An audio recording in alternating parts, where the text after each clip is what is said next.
and unexplained movements before the fatal crash along the Nakuru-Nairobi highway. Detours, unidentified companions, meetings, and the final 45 seconds captured on CCTV that raise more questions than answers. Why did Jirongo's movements contradict his known plans? His close associates insist that Jirongo had clear plans for the following day, including a scheduled Saturday 1 p.m. meeting with former Vihiga Senator George Khaniri and Philip Kisia. Yet, instead of heading home after his evening engagements in Karen, he drove towards Naivasha late at night, an unexpected detour that his friends say he had not mentioned.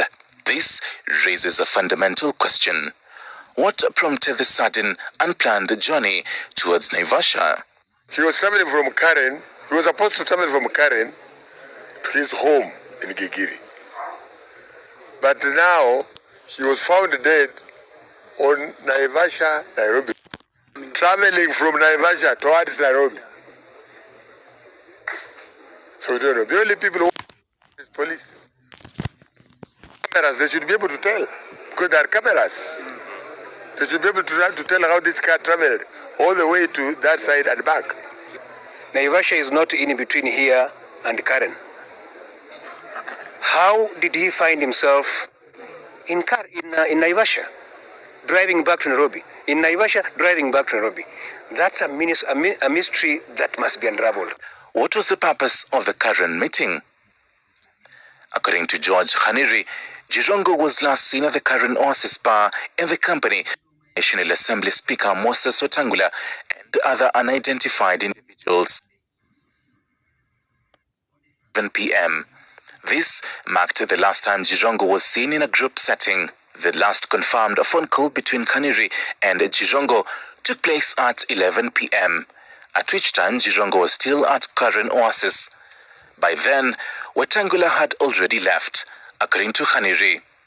The next confirmed sighting came nearly 2.5 hours later, when a Boda rider allegedly saw a woman exit Jirongo's Mercedes-Benz near a hotel along the highway at around 1:30 a.m. This gap in the timeline remains explained.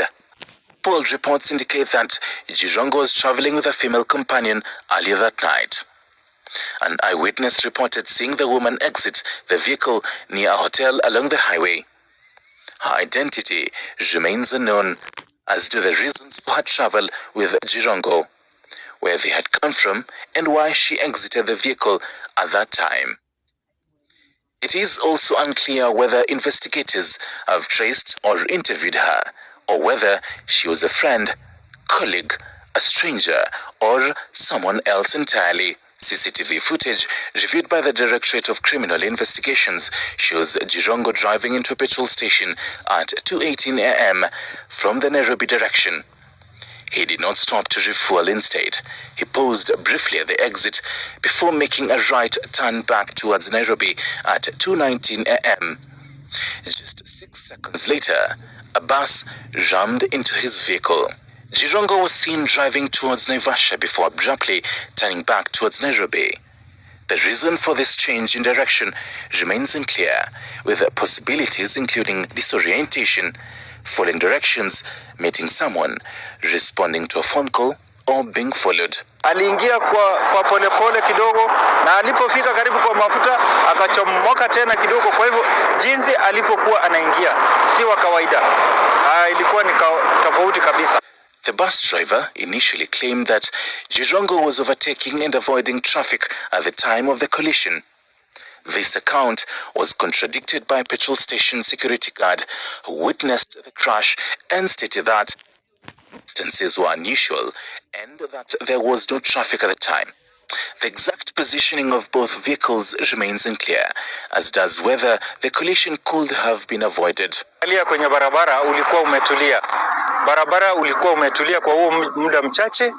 Magari hayakuwa na mfululiza, na hiyo gari tu pekee ndio ilikuja, na muda huo baada ya matukio ndio magari mengine yalikuja sasa yakafululiza, sababu sasa speed ya magari yalikuwa slow ndio mengine, lakini yeye akija hamna gari yoyote ambayo iliandamana naye, kwa ni yeye na yeye peke yake. Hakugiveaway.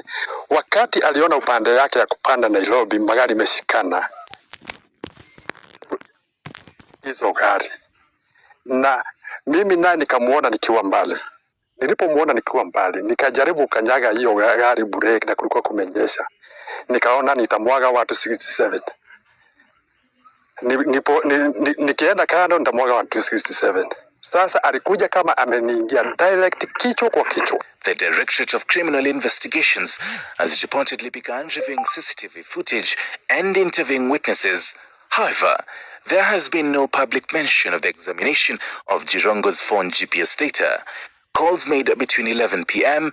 and the time of the crash, messages sent or received, or whether the phone was recovered intact. Such digital evidence could help clarify several unresolved aspects of the case. We are asking the investigation officers to do everything possible and tell us what happened. We, as the family, the community, and the country at large, we want answers. As investigations continue, Cheptak's testimony adds a new layer to a story that has gripped the nation, leaving many waiting for clarity. What truly happened in the early morning on the Nairobi-Nakuru highway? Some observers have raised concerns about the possibility of foul play due to the unusual sequence of events and the lack of clarity surrounding Jirongo's movements. While no evidence has been presented to support this theory, several factors continue to raise suspicion, including the unexplained detour, the unidentified companion, the petrol station stop, contradictory eyewitness accounts, and the meeting hours before his death. We leave it to his friends and his families. It's a sensitive moment. I will not to say he was a bad man, but he has a complicated legacy in our country. But you also acknowledge, because you see, we have always said that nobody makes himself a billion or gets himself into higher stature by being a fool. At least we know he was not a fool, and he had made some genuine money before he started getting into all this money of NSSF, the big land deals that were associated with a regime, and he was a cog in the wheel in that regime. So that's all I want to say, because we are yet to bury Jirongo. He complicated history.